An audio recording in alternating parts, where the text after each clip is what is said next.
അസ്സലാമു അലൈക്കും.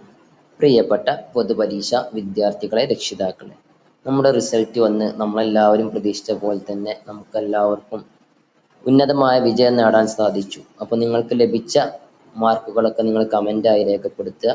ഇൻഷാ അല്ലാഹ് നമ്മൾ ഇന്ന് പറയാൻ പോകുന്നത്, ഇനി നമ്മുടെ പൊതുപരീക്ഷയിൽ തോറ്റ വിദ്യാർത്ഥികൾ ഉണ്ടെങ്കിൽ അവർക്ക് എന്നാണ് സേ പരീക്ഷ എഴുതേണ്ടത്, അതുപോലെ തന്നെ എന്നാണ് സേ പരീക്ഷയ്ക്ക് അപേക്ഷിക്കേണ്ടത്, അതുപോലെ 1-2 മാർക്കുകൾക്ക് ടോപ്പ് പ്ലസ് ഡിസ്റ്റൻസിനൊക്കെ നഷ്ടപ്പെട്ട വിദ്യാർത്ഥികൾ ഉണ്ടാവും. അപ്പൊ എങ്ങനെ ടോപ്പ് പ്ലസ് നേടാൻ വേണ്ടി ഇനി അപേക്ഷിക്കാം, പുനർമൂല്യനിർണ്ണയത്തിന് അപേക്ഷിക്കേണ്ട തീയതി എന്നാണ് ആരംഭിക്കുന്നത്, ആ രൂപത്തിലുള്ള കാര്യങ്ങളും അതുപോലെ തന്നെ അടുത്ത അധ്യയന വർഷം ഏതൊക്കെ പാഠപുസ്തകങ്ങളാണ് പുതിയത്, അതുപോലെ പൊതുപരീക്ഷ ക്ലാസ്സുകളിലെ മാറ്റം, അടുത്ത വർഷം 5ാം ക്ലാസ്സിൽ പൊതുപരീക്ഷ ഉണ്ടോ ഇല്ലേ, അതോ ഏത് ക്ലാസ്സിലാണെന്നുള്ള കാര്യങ്ങളാണ് നമ്മൾ ചർച്ച ചെയ്യാൻ പോകും. ആദ്യം നമ്മൾ നോക്കുന്നത് എന്നാണ് സേ പരീക്ഷ എന്നുള്ളതാണ്. അപ്പോൾ പരീക്ഷയിൽ തോറ്റ ഏതെങ്കിലും വിദ്യാർത്ഥിനികൾ ഉണ്ടെങ്കിൽ സേ പരീക്ഷ നടക്കുന്നത് അടുത്ത മാസം അഥവാ ഏപ്രിൽ 5ാം തീയതി ഞായറാഴ്ചയാണ് സേ പരീക്ഷ നടക്കുന്നത്. ഈ സേ പരീക്ഷയ്ക്ക് വേണ്ടി അപേക്ഷിക്കേണ്ട തീയതി എന്നുള്ളത് മാർച്ച് 6 മുതൽ മാർച്ച് 16ാം തീയതി വരെയാണ് സേ പരീക്ഷയ്ക്ക് അപേക്ഷിക്കേണ്ടത്. അതുപോലെ തന്നെ ടോപ്പ് പ്ലസ് ഡിസ്റ്റൻസിനൊക്കെ പ്രതീക്ഷിച്ച് 1-2 മാർക്കിന്റെ കാരണത്താൽ അത് നഷ്ടപ്പെട്ടു പോയ വിദ്യാർത്ഥിനികൾ ഉണ്ടെങ്കിൽ അവരുടെ രക്ഷിതാക്കൾ ശ്രദ്ധിക്കേണ്ട കാര്യം എന്നുള്ളത്, അതിന് അപേക്ഷിക്കേണ്ട തീയതിയും ഈ പറയപ്പെട്ട മാർച്ച് 6 മുതൽ 16 വരെയുള്ള ദിവസങ്ങളിലാണ്.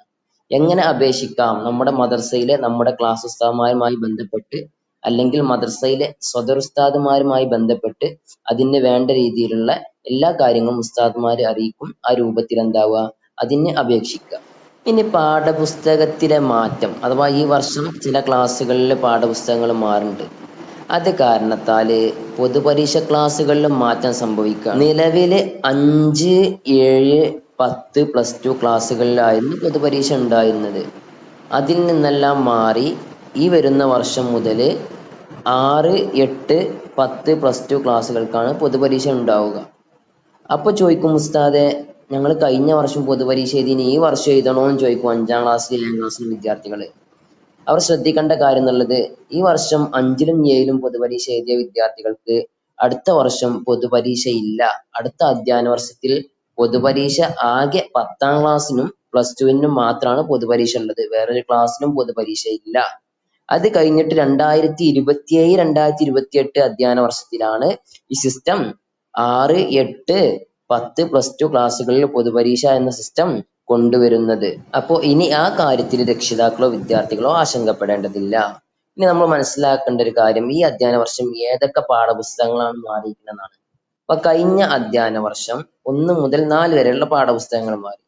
ഇനി 2026-27 അധ്യയന വർഷത്തിലെ 5, 6, 7, 8 ക്ലാസ്സുകളിലെ പാഠപുസ്തകമാണ് മാറിയിട്ടുള്ളത്. ഇനി അടുത്ത അധ്യയന വർഷം അഥവാ 2027-28 അധ്യയന വർഷത്തിലെ ബാക്കി 9, 10 +1 +2 ക്ലാസ്സുകളിലെയും പാഠപുസ്തകങ്ങൾ നിങ്ങൾക്ക് ഇത് ഉപകാരപ്പെട്ടുകൊണ്ടെങ്കിൽ മറ്റുള്ളവരിലേക്ക് ഷെയർ ചെയ്യുക. അസ്സലാമു അലൈക്കും.